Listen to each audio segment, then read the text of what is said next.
श्रोते हो नमस्ते. आपल्या सर्वांना शुभ दिवस. श्रोते हो, आयुष्य हे देवानं दिलेलं एकमेव अनमोल वरदान आहे. पण दुर्दैवाची गोष्ट अशी आहे की अनेक जण हे सुंदर आयुष्य स्वतःच्या मनाप्रमाणे न जगता दुसऱ्यांच्या अपेक्षा, टीका, नाराजी किंवा मतांमध्ये अडकून जगतात. कोणाला वाईट वाटेल म्हणून स्वतःच्या इच्छा मारल्या जातात. कोणीतरी सोडून जाईल म्हणून स्वतःचा स्वाभिमान घाण ठेवला जातो आणि दुसऱ्यांना आनंदी ठेवण्याच्या नादात स्वतःचं हसणं, स्वतःचं समाधान आणि स्वतःचं अस्तित्व हरवून बसतो.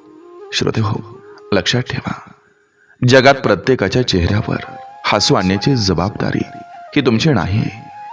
कारण काही लोकांना तुमचं चांगलं वागणं सुद्धा कधीच पुरेसं वाटत नाही. तुम्ही कितीही त्यांच्यासाठी झटलात, कितीही त्याग केला, कितीही प्रेम दिलं, तरी काही माणसं तुमच्या मनाची किंमत कधीच ओळखत नाहीत. म्हणून श्रोते हो, अशा लोकांसाठी स्वतःचं आयुष्य दुःखी करणं म्हणजे स्वतःवरच अन्याय करणं असतं. श्रोते हो, मन मारून जगणं ही सवय नसून ती हळूहळू आयुष्य संपवणारी शिक्षा आहे.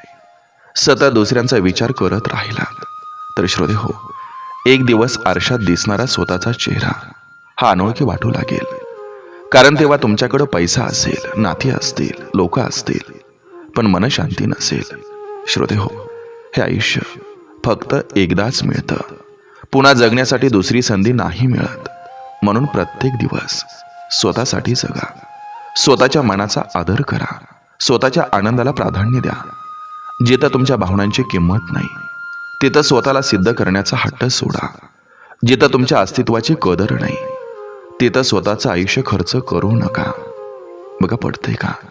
पटलं तर नक्की विचार करा. चला, आजही आपल्यासाठी सुंदर विचारांची ही शिदोरी, ही मालिका अशीच पुढे घेऊन आलोय. चला, करूया सुरुवात सुंदर विचारांना, सुंदर सुविचारांना.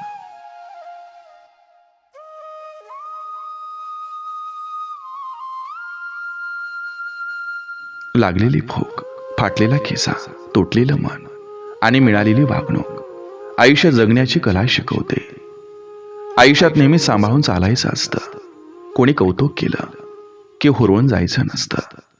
कारण कौतुकाच्या पुलाखाली मतलबाची नदी वाहत असते. हे कधीच विसरता कामा नये. समजूत घालायला कोणी नसलं की स्वतःलाच बळ आणावं लागतं. ज्यांचे डोळे चांगले ते जगाच्या प्रेमात पडतात. पण ज्यांची जीभ गोड असेल तर जग त्यांच्या प्रेमात पडतं. एक व्यक्ती म्हणून मोठं होताना कधीही माणूस म्हणून छोटं होऊ नका.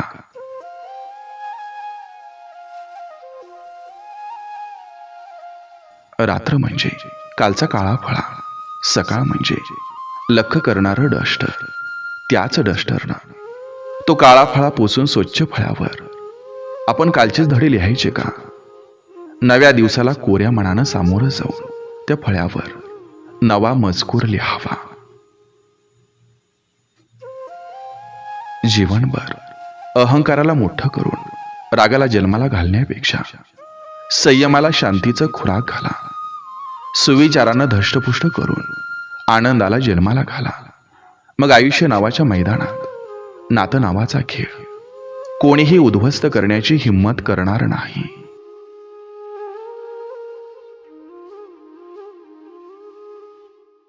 भिंतीमधल्या सगळ्या विटा जेव्हा एकमेकात एकरूप होतात तेव्हाच ती भिंत भक्कम आणि मजबूत बनते.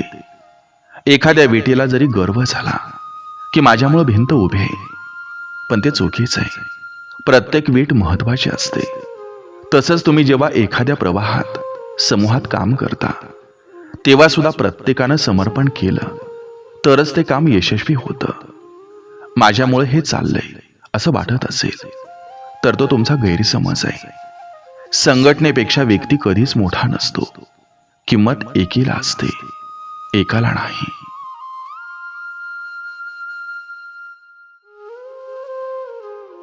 शब्दाला दात नसतात, पण शब्द जेव्हा अंतःकरणाला चावतात तेव्हा खूप वेदना होतात. आणि शब्दांचा घाव एवढा गहरा असतो की माणसाचं संपूर्ण आयुष्य संपून जातं, पण घाव भरत नाही. आपल्या आयुष्यात कोण येणार हे वेळ ठरवते. आयुष्यात कोण यायला पाहिजे हे मन ठरवतं, पण आयुष्यभर कोण टिकून राहणार हे मात्र आपला स्वभावच ठरवतो.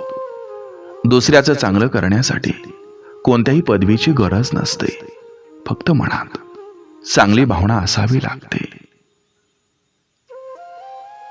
आपल्या वाईट काळात आपली किंमत कमी करण्याचा प्रयत्न अनेकदा केला जातो, मात्र संयम राखला तर आपलं अस्तित्व कोणी संपवू शकत नाही. फक्त स्वतःचा विचार करणारे लोक फार थोड्या काळासाठी प्रगती करतात, पण जे सगळ्यांचा विचार करतात त्यांची प्रगती कायम होत राहते.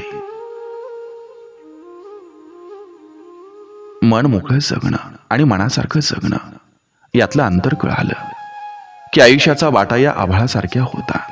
स्पष्ट बोला, पण ते असे बोला की ज्याच्यामुळे समोरच्याला कष्ट होणार नाहीत आणि तुमचे असलेलं नातं नष्ट होणार नाही.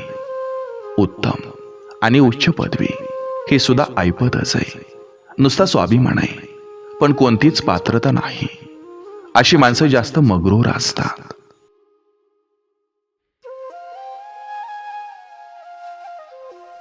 विचारांचा प्रभाव मनावर पडतो, मनाचा प्रभाव शरीरावर पडतो. शरीर आणि मन या दोन्हींचाही प्रभावावर जीवनावर पडत असतो.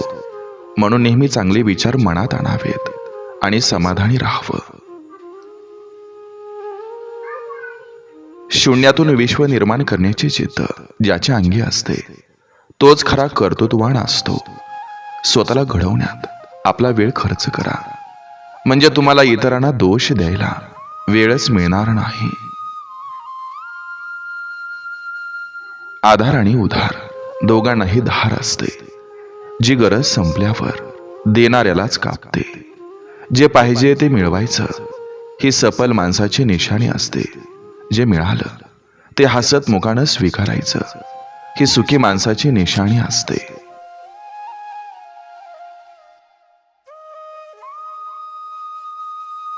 जगात सुंदर काय असेल तर ते आपलं मन, आपला दृष्टिकोन, आपला विचार, आपलं वागणं आणि काहीही न लपवता मन मोकळं जगणं यातच खरी सुंदरता आहे.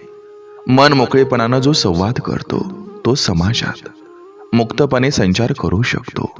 म्हणूनच जीवनातील प्रत्येक कठीण परिस्थितीला हसत हसत सामोरं जा. नम्रपणा हा गुण सर्व गुणापेक्षा जास्त किमती आणि मौल्यवान आहे.